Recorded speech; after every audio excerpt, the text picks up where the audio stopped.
Dans cette deuxième partie, on va calculer l'échéance selon la condition de paiement. 15 jours, 30 jours, 60 jours et 90 jours, ou en général X jours. On va calculer la date de la facture avec la fonction maintenant. Dans le format de cellule, choisir la catégorie date et type jour, mois, année pour ne pas afficher l'heure. Mais cette fonction maintenant est variable selon la date. Si on change la date, elle va changer. Et donc, si on ouvre ce fichier Excel à une date différente, la date de la facture sera la date de Windows. La date de la facture maintenant devient 10 août, qui n'est pas pratique. Donc, la meilleure méthode, c'est enregistrer cette date fixe. On va voir comment le faire après. Maintenant, on va saisir la date manuellement. Et voilà. Normalement, l'échéance, c'est la date de la facture plus le nombre de jours. C'est une addition à première vue facile. Bien sûr, si les parties sont des nombres. Mais la complexité dans ce calcul, c'est que la première partie est un nombre, c'est-à-dire une date. Mais la deuxième est un texte, 30 jours. Alors, c'est impossible d'ajouter un nombre à un texte.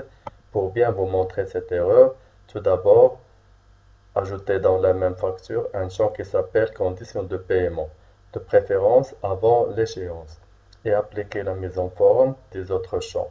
La procédure la plus rapide, c'est glisser et insérer le champ et utiliser les comptes de reproduire la mise en forme, et puis entrer la valeur 30 jours. Et puis on calcule la somme dans le champ échéance, égale à la date de la facture plus condition de paiement, dans ce cas 30 jours. Et voilà l'erreur, parce que 30 jours, c'est un texte qui contient des chiffres et des lettres.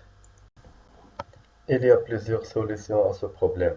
Je vais aborder ce sujet dans un cours spécial. L'extraction des nombres depuis un texte. Sachant que dans Excel, il n'existe aucune fonction qui fait l'extraction, sauf la combinaison de plusieurs fonctions, ou bien utiliser une programmation VBA dans Excel. La première solution est très simple.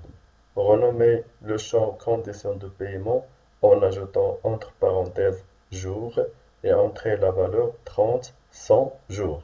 Et voilà, le calcul de l'échéance se fait très bien comme vous voyez. Mais nous voulons travailler avec la deuxième solution. Laissons l'addition du nombre et du texte, mais utilisons la fonction si. Alors, l'échéance égale la date plus si condition égale 30 jours entre deux guillemets double cote.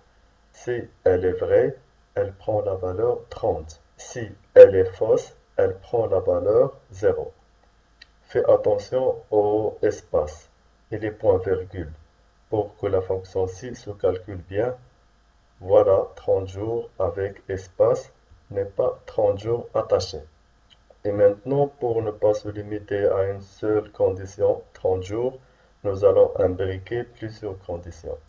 Créons rapidement dans la feuille tableau toutes les conditions qu'on a dans une table condition de paiement. Alors, on va entrer 15 jours, 30 jours, 60 jours et 90 jours. Vous pouvez ajouter le nombre que vous voulez, mais à condition que vous l'imbriquez dans la fonction si, et qu'on va le voir dans un instant. Créer une liste déroulante. On suppose que vous pouvez facilement créer une liste déroulante si vous avez suivi le cours précédent, liste et recherche V. Comme ça, à chaque valeur fausse, 0, on imbrique une condition. Et pour ne pas perdre votre temps, le tableau des conditions de paiement et la liste déroulante est prêt, comme vous voyez. Et maintenant, je vais utiliser du copier-coller pour remplir la fonction si, pour gagner du temps. Alors, pour 15 jours et pour 60 jours et pour 90 jours, et voilà, lorsqu'on sélectionne une condition de paiement, l'échéance se calcule tout facilement.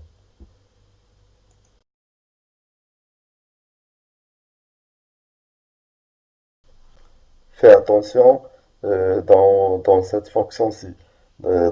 Toujours le copier-coller se fait dans la partie fausse de la fonction, c'est-à-dire à la place de 0. Et voilà, lorsqu'on sélectionne une condition de paiement, l'échéance se calcule tout facilement.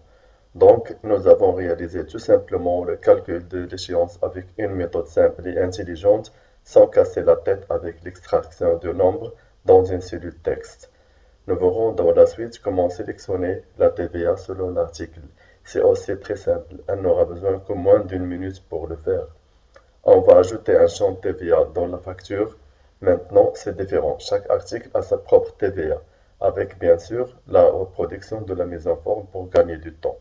Si vous voulez calculer le montant TTC dans la même ligne, vous pouvez le faire. Bon, moi je calcule le total TTC final au pied de la facture. Dans la feuille tableau, ajoutons une colonne TVA dans la table article et saisir les valeurs 20%, 14%, 7%. Et après, on ajoute la fonction recherche V pour que chaque article sélectionne sa propre TVA.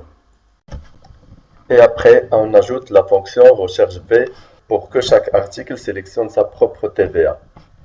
La colonne TVA est la troisième colonne, c'est pourquoi on saisit 3 dans numéro index colonne. Alors, on glisse la formule recherche V dans la colonne TVA et puis changer le format de cellule en pourcentage. Maintenant, nous n'avons pas total TVA 20%, mais le total de toutes les TVA. On renomme le champ et puis on calcule la somme de la TVA. C'est la somme de la multiplication de prix hors taxe fois TVA article.